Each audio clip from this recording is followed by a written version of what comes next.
Top 20 overworld, sewer, and village themes. We got the chat extra large above my head for Papa Cosgrove. Thanks for watching, who actually came up with the idea for the show. All right, that was my choice, Final Fantasy IX. It's called Over the Hills. Next up is from Kingdom Hearts. Why will this game never leave my life? The music is good. The music is good. All right, here we go, baby cakes. Kingdom Hearts 1. Is this going to be an overworld or a town theme or a sewer theme? Probably not. If Lena picked it, it'll probably be like, well, technically, because there's things that are level. It is not. If it's a part of my heart. Oh, God, that hurt. I don't recommend punching yourself where the heart is located. All right, Kingdom Hearts 1. Here it comes. Any second now. It's called The Afternoon Streets. Okay, I'll accept it. Kingdom Hearts 3, sorry.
Wow, what a powerful beginning.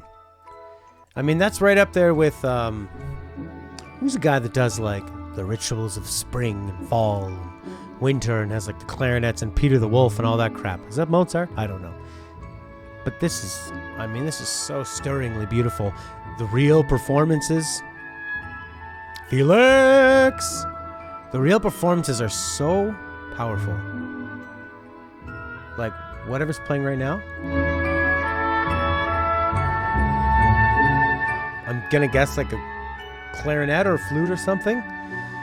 Oh my God, just the real performance, being able to take those notes and push them like a little bit above and below the pitch and the timing of it is something that is really hard to match with MIDI. And it's just so gorgeous. And then to realize you have to play a horrible game like Kingdom Hearts while playing this makes me sad. Next up, another unbelievable classic from JRPGs. This is a character's theme that is also used as an overworld theme, and this is a remake of it. This is from Final Fantasy VI. I'm not going to say what theme it is. It'll be a surprise. my ad blocker kicks in and then it just doesn't want to play anything.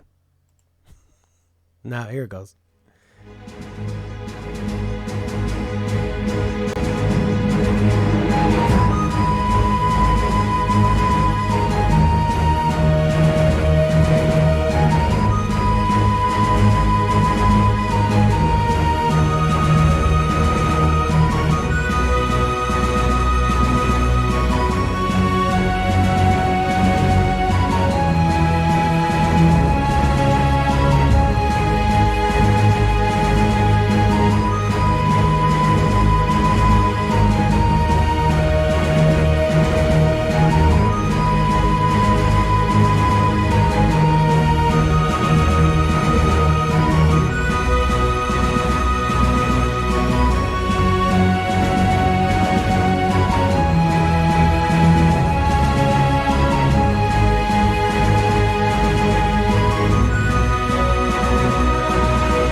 Okay, at first we listened to a reproduction in a Fruity Loop studio, so all MIDI stuff.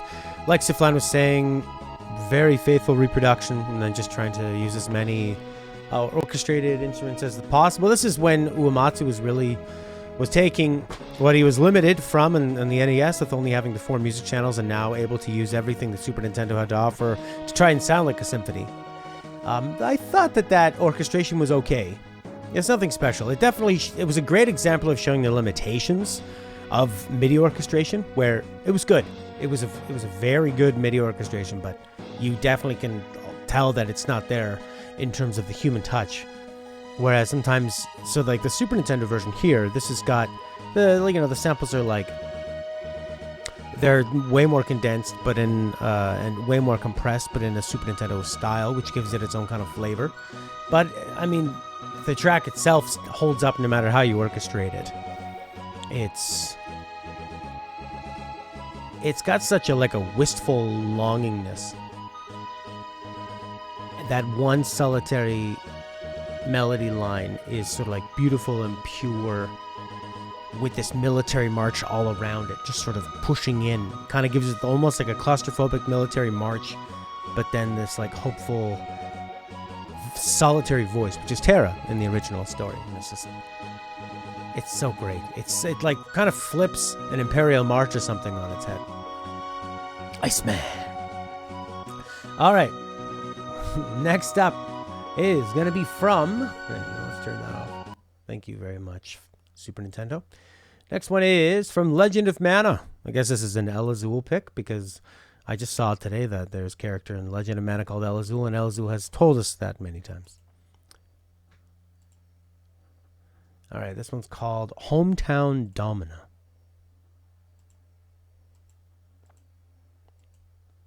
I got to get a new YouTube ad blogger. It's causing some big problems. Anyone recommend any good ones? First town you go to? Good for context. Hometown Domina. Let's try this again. Legends of Mana, Hometown Domina. There we go.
Wow.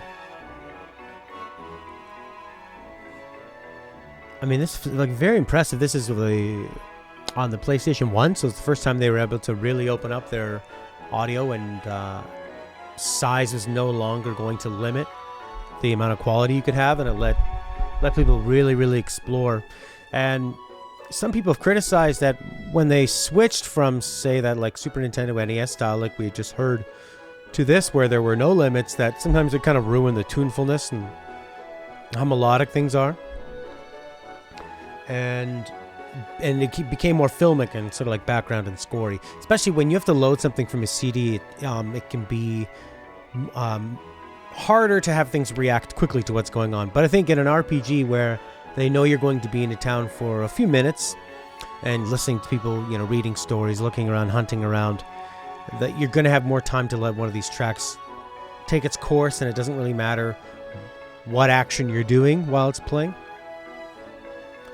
So, yeah, that's quite nice. I mean, Legend of Mana always has some fantastic music. I don't know who the composer is for this. I'm sure Legend of Mana is the same composer as Kingdom Hearts, by the way, says Siflon. Shimomura. Oh, wow. Okay. Yoko Shimomura, everything from this to later Final Fantasy to Kingdom Hearts, and even the incredibly iconic, rarely matched for fighting games, the Street Fighter 2 soundtrack. It's probably the best fighting game music ever. Alright, that was fantastic. Next up, Suikoden 3. This is Farm Village.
fantastic. I mean, Suikoden does have that definitely like kind of a folklore side, as Wispon Claudio saying.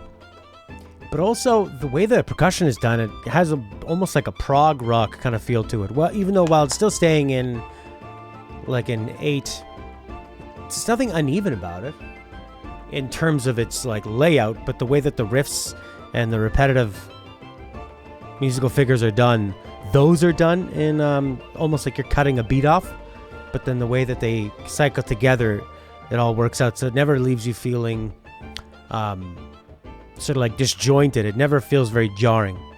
It still feels very safe and comforting while still being exciting.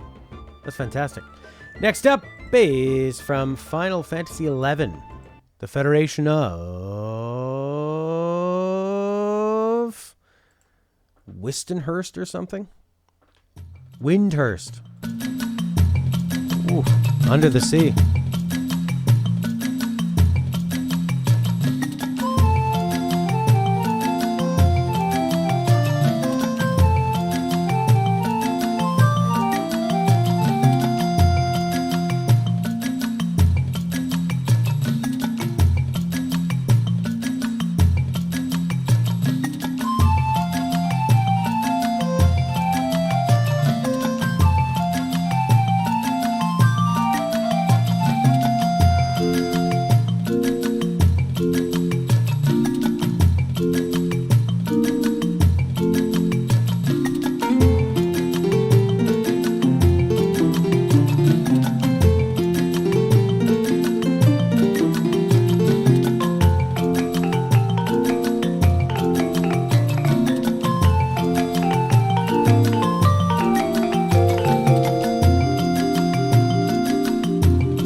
Wow, that was fantastic. Federation of Winders from Final Fantasy XI.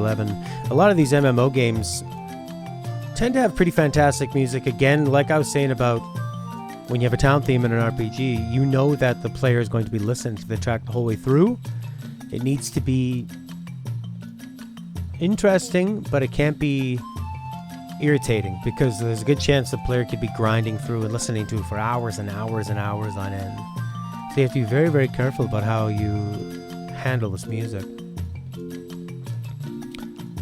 This one is almost repetitive to the point where it's giving you like a nice steady rhythmic momentum, but I think because the rhythm kind of has this folding over itself feel, like boom, boom. It uses the like the kick drum steadily, and you're only hitting down and kind of resetting each time there, which I think gives it a bit more of a kind of a lackadaisical, like you're, to me this sounds like you're kind of around water or jungle or kind of foresty, like tribal kind of feel. or like a steel drum kind of thing, or marimba. Fantastic. I don't know who did the score for this one.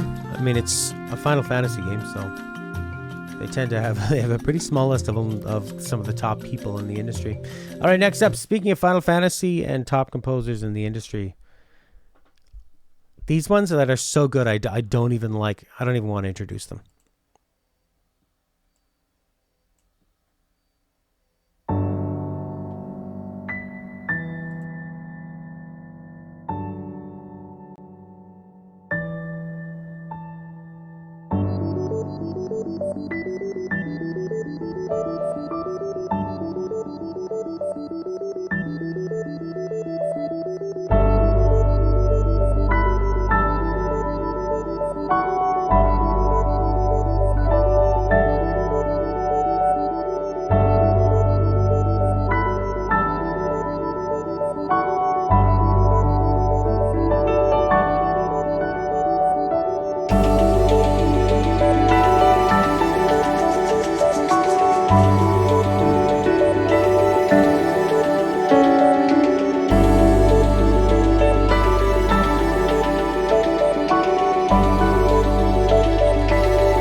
All right, that was the orchestrated version of Besaid Island. Now we're going to play the original version real quick. Have a quick listen to that.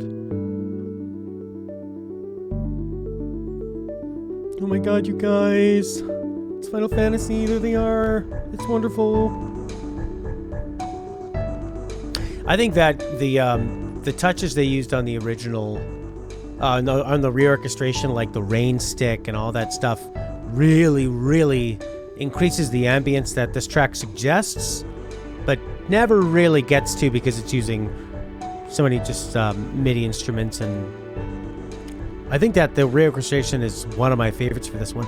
But I think that the originals and the new ones for Final Fantasy X can have their own kind of vibe too, not necessarily one being better than the other. Other than, say, the battle themes, I really liked that the MIDI trumpets, I think, were more hard-hitting, and the percussion was more hard-hitting. Some, like, the rock tracks, I like the original MIDI sound. But then for something that's going to just explore the space, I think the clarity of a reorchestrated track and real instruments and higher quality recording, and just being real, with an ear for that, especially with Hamazu on it, and that violin that he likes to bring in, I think works so well. I think that, those little hi-hats there, that's pretty nice. All right, an amazing track. I could listen to it all day. Next up is Limbo of the Lost. Never heard of this.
Wow. No, that wasn't Limbo the Lost gameplay. What a creepy track. Really interesting use of more sounds, like anvil clangs and kind of horror music type stuff. That's sort of like high-pitched, like something's turning, metal on metal. A lot of like scraping sounds. Almost like the strings on a violin, but that same kind of feeling and friction, but obviously the opposite effect.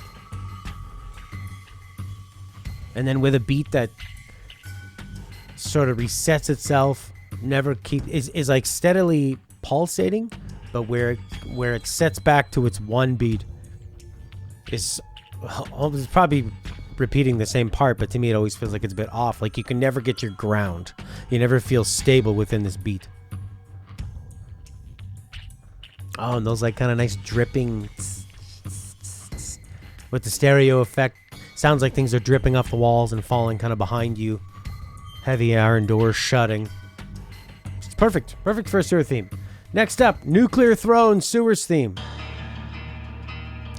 Oh, a little more rockin'.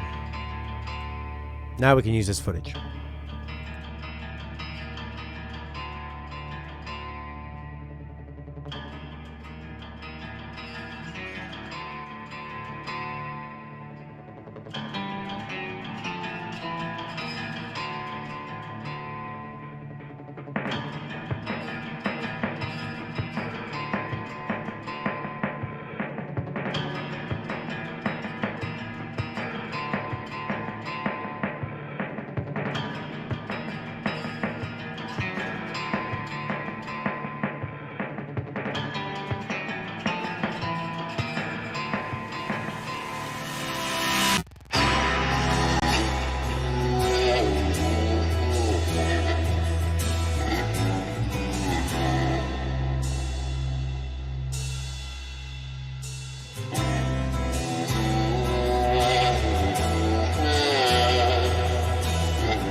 Wow, that was absolutely nuts. I don't know how that really feels like you're in a sewer. The second part. The second part, I think, is musical genius, but maybe I'd have to listen to that a few more times to feel how those fit together. I mean, this part here with the kind of like, it's almost like a futuristic kind of Western dirty guitar, the trip-hop drums. Definitely give you that, just like the last track, that uneven feeling of being underground something and it being a bit unpredictable and a bit unsettling. The next piece is pretty stunning. Maybe something in the game would help piece that together and give it more context. You discover something incredible in those sewers. Like the king and queen, goddess and god of the sewers. You have a life epiphany while in the sewers. You realize you truly are a sewer person. Yeah, this would be a good credits theme, absolutely. Something about that acoustic guitar that feels like it's over. Sit back and relax. Alright, next is from Final Fantasy VI. Grey Whack is now following. Welcome, Grey Whack. Grey Watska. Next up is from Final Fantasy VI, Searching for Friends. This is the second part of the game where, and a lot of Final Fantasy games have this, it's sort of like 2/3 of the way through, there's been the big problem with everything, and the huge issues that you have to deal with, the antagonists, and then what tends to happen is now you get the airship, or now something's going to happen, you got to go and you got to find everybody, and it's always a good time to showcase sort of a like a strong, heroic redemption style theme. Here we go. Yeah, I don't know who suggested this one, Claudio.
I think this is a great example of how it was the mentality of making every instrument sound memorable, like you would on the NES, but having more instruments to work with and more tones.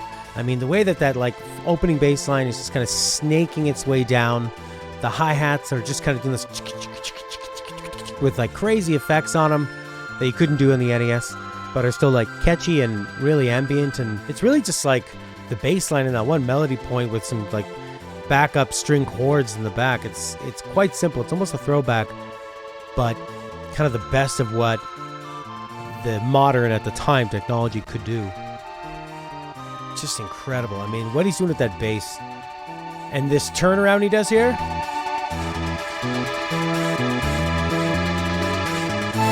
Oh, just love it. And it just sends it right back to the beginning with so much momentum.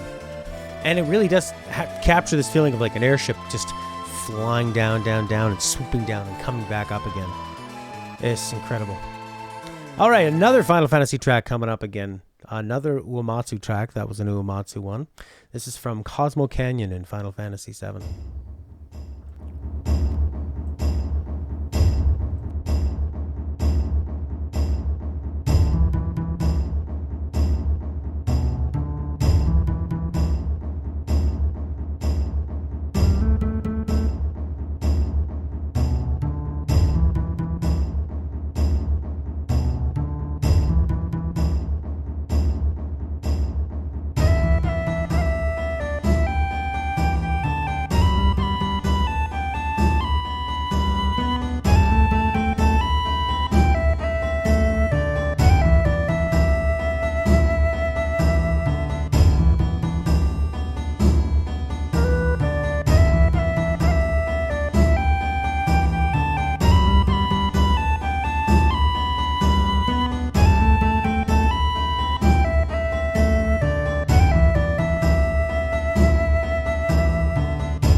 Whenever I'm pointed over here, I got my two vintage speakers for my sound system, and I'm just trying to get them evenly, taking them in on both ears.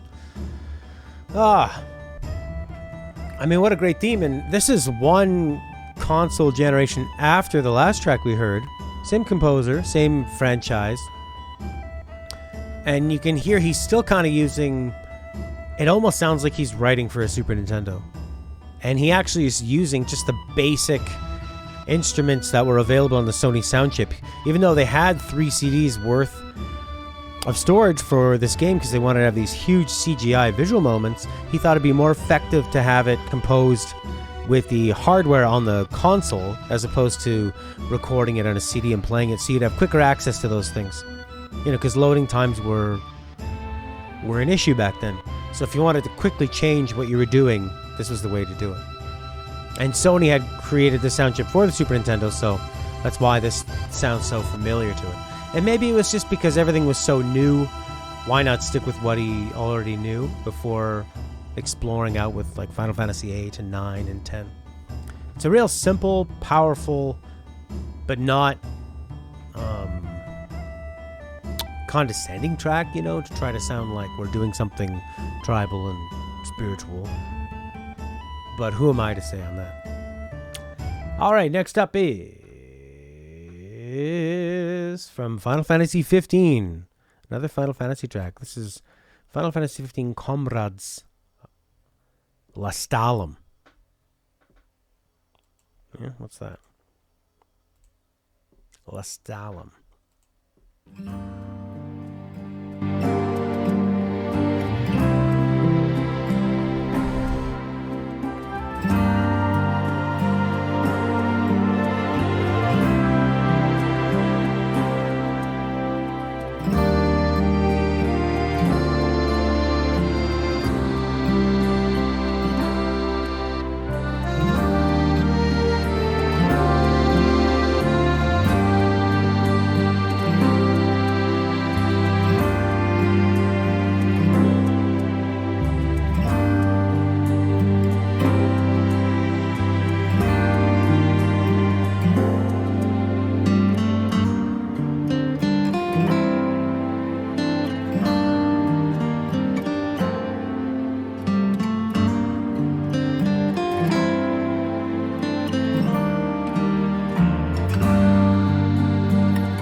I think this track is going to keep going and going. That's 2.5 minutes into a 10-minute track.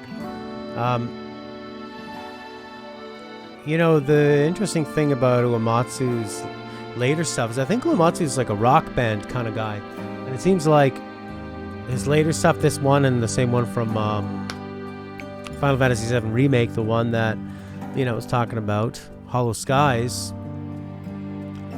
Grewatska. Sorry, buddy. It's Lich. Oh, man. We've mentioned it several times in Discord. Sorry, buddy. Yeah, I feel like his later compositions for Final Fantasy reflect that more rock nature, less sort of classical hybrid jazz fusion, a little bit more like straight ahead and settled down with that. Even though he takes a rock rhythm and like pulls it apart and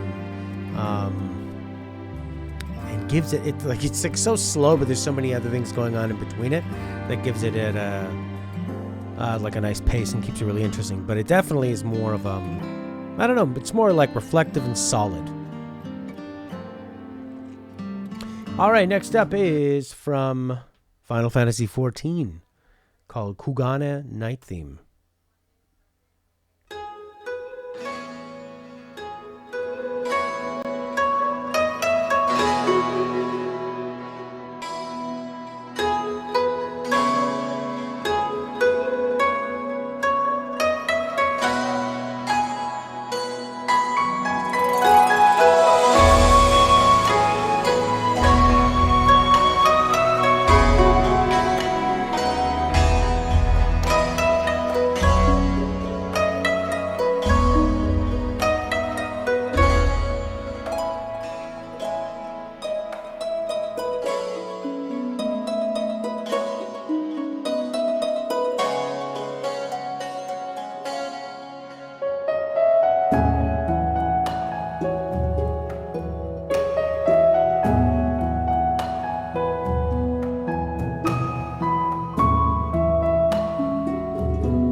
Grandiose and Tranquil. Not really much else to say. It's just such a confident track. Takes its time, fairly carefully walks. Lot of rhythms in between the main hits to propel it along, like just effortlessly. This is just a gorgeous track. Like it's laying like a very thin blanket over top of you, or like night is descending on a town or something. Fantastic. All right, next up's from Xenoblade Chronicles X or 10. Noctilum Day.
Man, what a fun, like, experimental way to compose something, you know. And it's like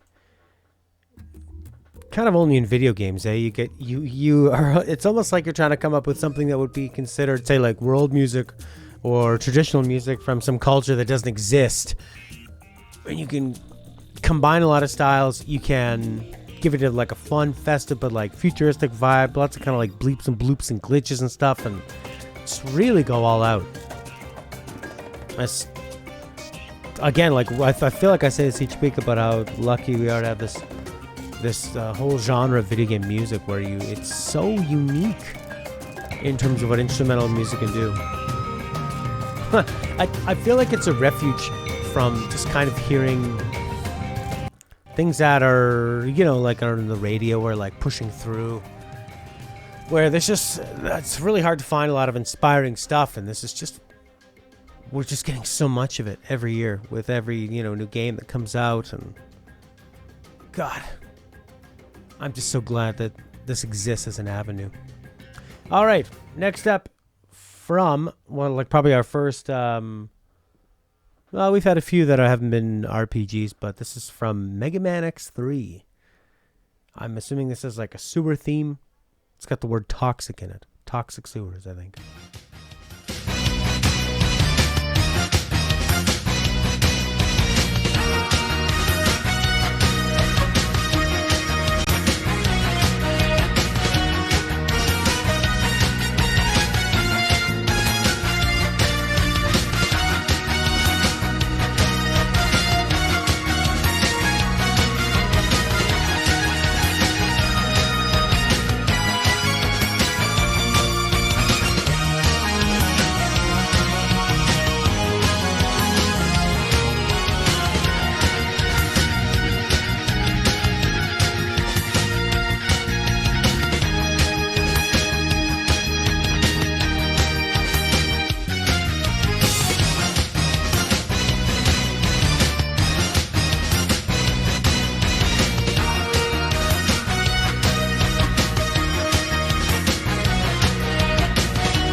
That was Pink Kitty Rose with commentary on that track. That was a nice one.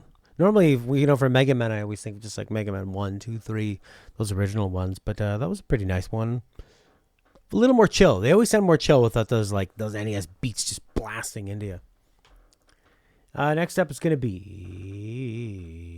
from Wild Arms 3. This is Scenery Called Every Day.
Man, when that kicks in, it's just so like festive and exuberant. It's such a beautiful. It's like the way they use the castanet is almost like a 4 on the floor dance beat.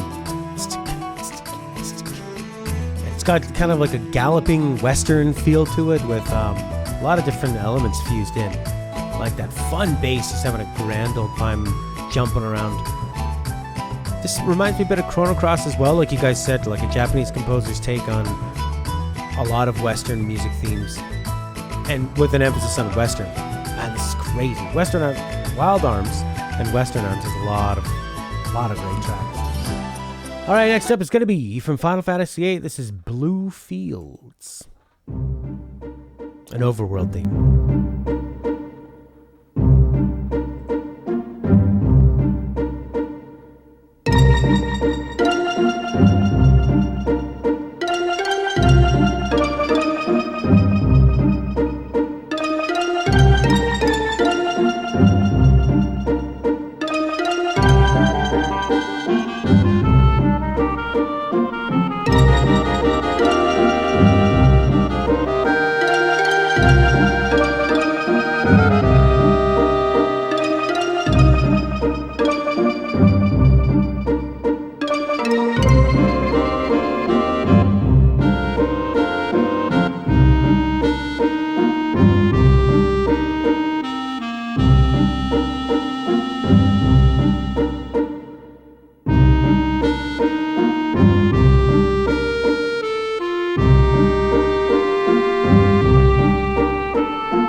The Final Fantasy VIII soundtrack is really fantastic. I hadn't really given much listen to it until Chris had recommended it a few years ago, and then after playing the game, it really started getting on my main rotation.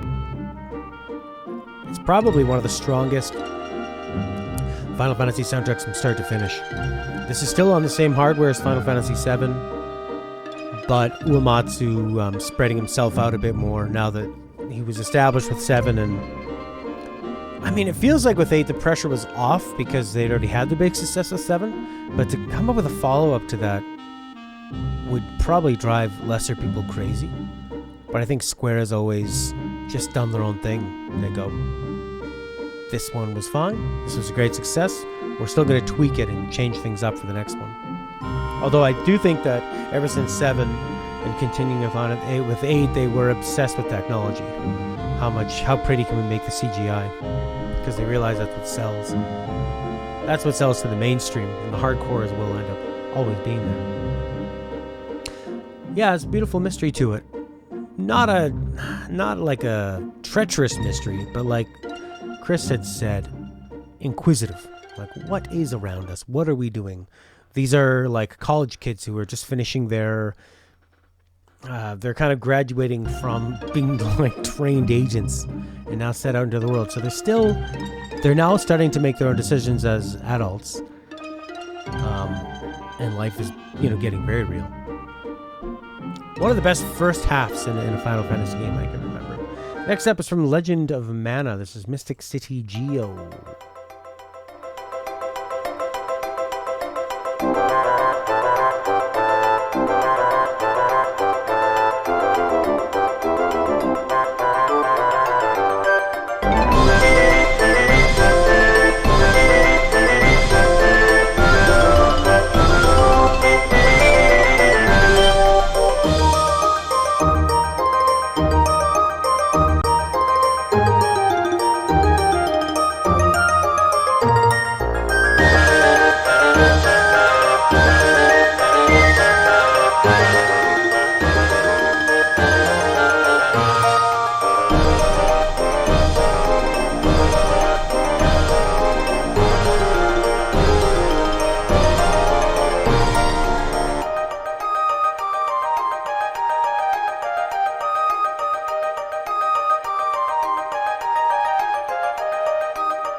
Yeah, a lot of great tracks from Legend of Mana, Wild Arms. These PlayStation RPGs were just like a really fun time of like experimentation, and you can tell the composers were just so excited. People who probably had trained in classical theory and composition and were limited by hardware before, now all of a sudden able to just like, boom, do whatever you want. And you can basically hear that in what they're doing. It's like so interesting. All right, next up is from Star Ocean, the second story. This is called Field of Expel.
Interesting.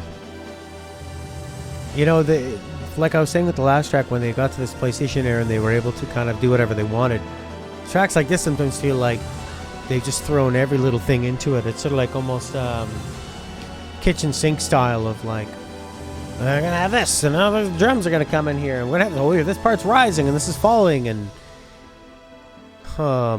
very, and here's another part, now here's another piece. This part's really nice. I found the other part like a little bit overwhelming to enjoy personally. This part I like.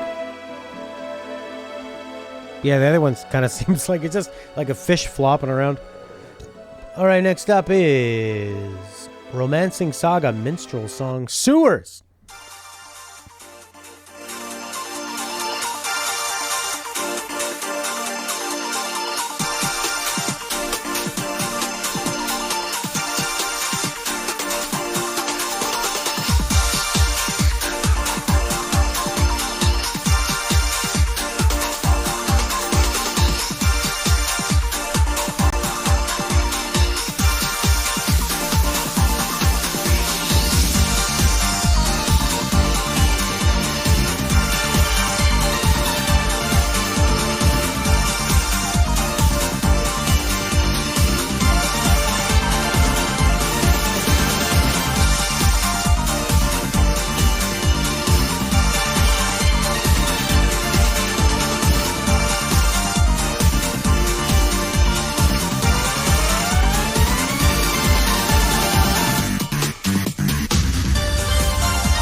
Yeah, that's a sewer theme.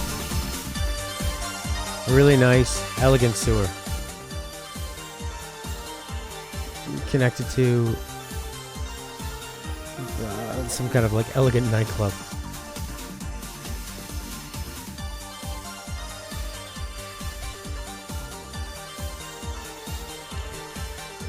Sorry, I'm getting distracted by people stomping around behind me. Yeah, well, I don't know if that really is what we were thinking when we said sewer themes. But, yes, there you go. Claudio. Claudio with the weird wildcard pick of the week. Alright, next up is from Xenosaga Episode 2. We have two more tracks. Xenosaga Episode 2, Evading the U-Tick Organization.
really like this part.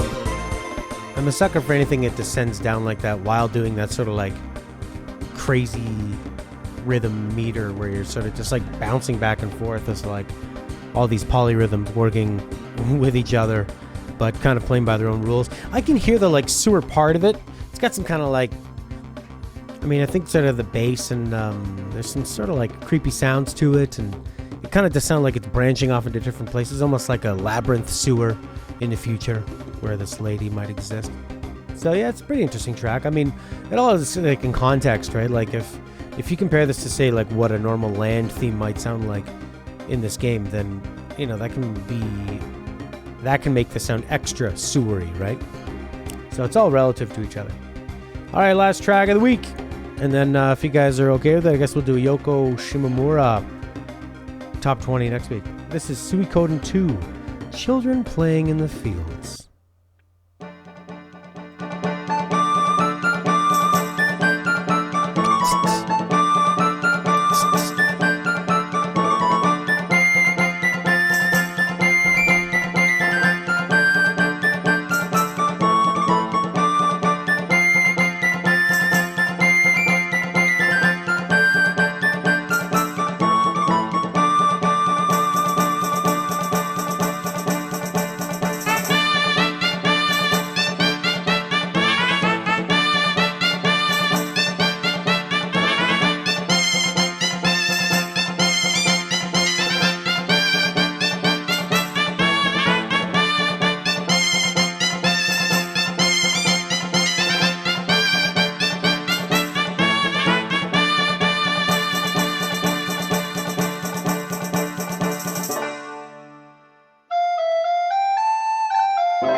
That was a pretty weird track.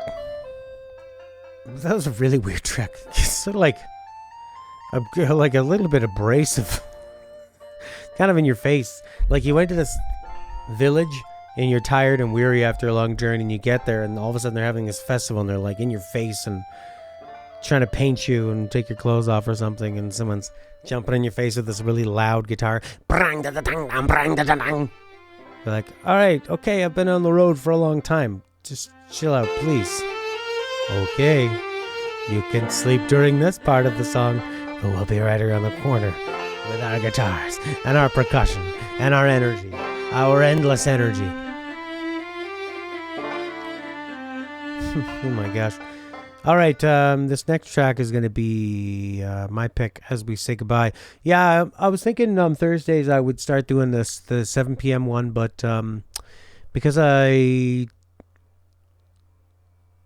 I don't have my other evening games set up yet. Yeah, we can do South Park tomorrow, 11 a.m. my time.